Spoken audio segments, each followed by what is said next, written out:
ಸಕ್ರಿಯ ಸಾಗರವೇ ಸುಜ್ಞಾನ ಸಾಗರವೇ ಜ್ಞಾನ ವೈರಾಗ್ಯ ಮಂದಿರವೇ ಮಧುಗುರಿಯು ಕೃಪೆಯಾಗು.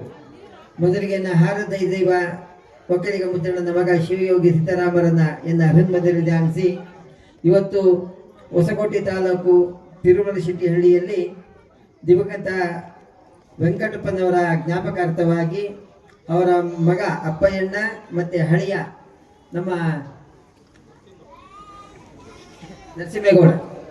ನರಸಿಂಹೇಗೌಡರು ಅವರ ಕುಟುಂಬಸ್ಥರೆಲ್ಲ ಆಯೋಜನೆ ಮಾಡಿರ್ತಕ್ಕಂಥ ಈ ಕುರುಕ್ಷೇತ್ರ ನಾಟಕದ ವೇದಿಕೆ ಮೇಲೆ ತಮ್ಮೆಲ್ಲರನ್ನ ಉದ್ದೇಶಿಸಿ ಮಾತನಾಡಿದಂಥ ಚಲಚಿತ್ರ ನಿರ್ಮಾಪಕರು, ರಾಜ್ಯ ಒಕ್ಕಲಿಗರ ಸಂಘದ ನಿರ್ದೇಶಕರಾದಂಥ ಉಮಾಪತಿ ಶ್ರೀನಿವಾಸ ಗೌಡ್ರೆ, ನಮ್ಮ ಕಬರ್ದಿ ಸಿದ್ದಲಿಂಗ ಸ್ವಾಮೀಜಿಯವರ ಶಿಷ್ಯರಾದಂಥ ಸನ್ಮಾನ್ಯ ಗುರುಗಳೇ, ವೇದಿಕೆ ಮೇಲಿರುವಂಥ ಎಲ್ಲ ಅತಿಥಿ ಗಣ್ಯರಿಗೆ, ನೆರೆದಿರುವಂಥ ಎಲ್ಲ ಪ್ರೇಕ್ಷಕರಿಗೆ ಶರಣ ಶರಣಾರ್ಥಿಗಳು ಸಲ್ಲಿಸಿ, ಈಗಾಗಲೇ ತಮಗೆಲ್ಲರಿಗೂ ಈ ಮಳೆ ಕಾಟ ಕೊಡ್ತಾ ಇದೆ, ಬೇಗ ನಾಟಕ ಆಗಲಿ, ಒಂದಷ್ಟೊತ್ತು ನೋಡಿ ಮನೆಗೆ ಹೋಗಿ ರೆಸ್ಟ್ ಮಾಡೋಣ ಅನ್ನೋ ಮನಸ್ಥಿತಿಯಲ್ಲಿ ಇದ್ದೀರಿ.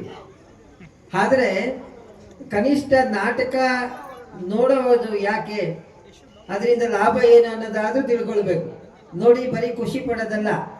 ಏನಂದ್ರೆ ನಾಟಕಗಳಿರ್ಬೋದು, ಹರಿಕತೆ ಇರ್ಬೋದು, ಸಿನಿಮಾ ಇರ್ಬೋದು, ಯಾವುದೇ ಒಂದು ಧಾರಾವಾಹಿ ಇರ್ಬೋದು, ಕಥೆ ಕವನಗಳಿರ್ಬೋದು, ಎಲ್ಲವೂ ಮನುಷ್ಯನಿಗೆ ಯಾಕಪ್ಪ ಏನ್ ಹೇಳ್ತವೆ ಮತ್ತೆ ಅವೆಲ್ಲ ಯಾಕೆ ಜಾರಿಗೆ ಬಂದ್ವು ಅಂತ ಹೇಳಿದ್ರೆ, ಕನಿಷ್ಠ ಮನುಷ್ಯ ಏನ್ ಮಾಡ್ತಾನೆ, ದಿನ ಬೆಳಗಾದ್ರೆ ತನ್ನ ಸಂಪಾದನೆ, ತನ್ನ ಹೆಂಡತಿ, ತನ್ನ ಮಕ್ಕಳು ಅಂತಾನೆ ಕಾಲ ಕಳೀತಾ ಇರ್ತಾನೆ. ಕನಿಷ್ಠ ಈ ಹರಿಕತೆಯನ್ನು ಕೇಳಿದಾಗ, ನಾಟಕವನ್ನ ನೋಡಿದಾಗ ಆಗ್ಲಾದ್ರೂ ಆ ಭಗವಂತನನ್ನ ನೆನ್ಸ್ಕೊಳ್ಳಿ ಅನ್ನೋ ಉದ್ದೇಶಕ್ಕೆ ಈ ನಾಟಕಗಳು, ಹರಿಕತೆಗಳೆಲ್ಲವೂ ಚಾಲ್ತಿಗೆ ಬಂದ್ವು.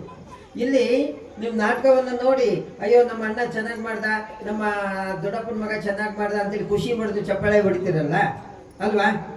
ಅವ್ರು ಎಷ್ಟು ಕಷ್ಟಪಟ್ಟಿರ್ತಾರೆ ಆ ಮಾಸ್ಟರ್ ಹತ್ರ ಎಣಿಗೆ, ಅವ್ರಿಗೆಲ್ಲ ಅವ್ರನ್ನ ಚೆನ್ನಾಗಿ ಅವ್ರು ಹೇಳಿದ್ದನ್ನ ಅಭ್ಯಾಸ ಮಾಡಿ ನಿಮ್ಮ ಮುಂದೆ ಒಳ್ಳೆ ಉತ್ತಮವಾದ ಪ್ರದರ್ಶನವನ್ನ ಈ ರಂಗವೇದಿಕೆಯಲ್ಲಿ ಕೊಟ್ಟು ಶಾಬಾಷ್ ಅನ್ಸ್ಕೊಳ್ಳಿಕ್ಕೆ ಎಲ್ಲರೂ ಇಷ್ಟಪಡ್ತಾರೆ ಅಲ್ವಾ? ಪ್ರತಿಯೊಬ್ಬ ಪಾತ್ರಧಾರಿನೂ ನಾನು ಚೆನ್ನಾಗಿ ಮಾಡಿದೆ ಅಂತೇಳಿ ಅನ್ಸ್ಕೊಳ್ಬೇಕು ಅಂತೇಳಿ ಇಷ್ಟಪಡ್ತಾನೆ. ಆದ್ರೆ ನಾವು ಯೋಚನೆ ಮಾಡಬೇಕು, ಈ ಜಗತ್ತೇ ಒಂದು ರಂಗಭೂಮಿ ಅಲ್ವಾ? ಈ ಜಗತ್ತೇ ಒಂದು ರಂಗವೇದಿಕೆ ಇದೆ. ಆ ಜಗತ್ತಿನ ರಂಗವೇದಿಕೆಯಲ್ಲಿ ಭಗವಂತ ನಮಗೆ ಪಾತ್ರ ಕೊಟ್ಟು ಕಳಿಸಿದಾನಲ್ಲ. ಇಲ್ಲಿ ಒಬ್ಬ ತಂದೆಯಾಗಿ, ಒಬ್ಬ ಮಗನಾಗಿ, ಒಬ್ಬ ಮಗಳಾಗಿ, ಒಬ್ಬ ಗಂಡನಾಗಿ, ಒಬ್ಬ ಹೆಂಡತಿಯಾಗಿ ಆ ಪಾತ್ರಗಳನ್ನು ಕೊಟ್ಟು ಕಳಿಸಿದಾನಲ್ಲ ಇಲ್ಲಿ ಭಗವಂತ.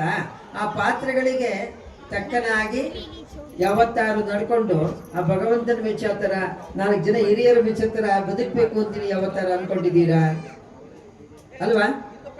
ಈ ವೇದಿಕೆಯಲ್ಲಿ ಕೇವಲ 10-12 ಗಂಟೆ ನಡೆಯುವಂತ ವೇದಿಕೆಯಲ್ಲಿ ಪಾತ್ರ ಮಾಡಿ ಖುಷಿ ಅಂದ್ರೆ ಪಾತ್ರ ಮಾಡಿ ಶಬಾಷ್ಗಿರಿ ಅಂತ ತೆಗೆದುಕೊಳ್ಬೇಕು ಅಂತ ಬಯಸಂತ ಜನ, ಜಗತ್ತಿನ ಈ ರಂಗವೇದಿಕೆಯಲ್ಲಿ ಭಗವಂತ ನನಗೆ ತಂದೆ ಪಾತ್ರ ಕೊಟ್ಟಿದ್ದಾನಪ್ಪ, ನನ್ನ ಮಕ್ಳಿಗೆ ಒಳ್ಳೆ ತಂದೆ ಆಗೋಣ, ಹೆಂಡತಿಗೆ ಒಳ್ಳೆ ಗಂಡ ಆಗೋಣ ಅಲ್ವಾ ಅಂತೇಳಿ ಯಾವತ್ತಾರು ಮಾಡಿದ್ದೀರಾ?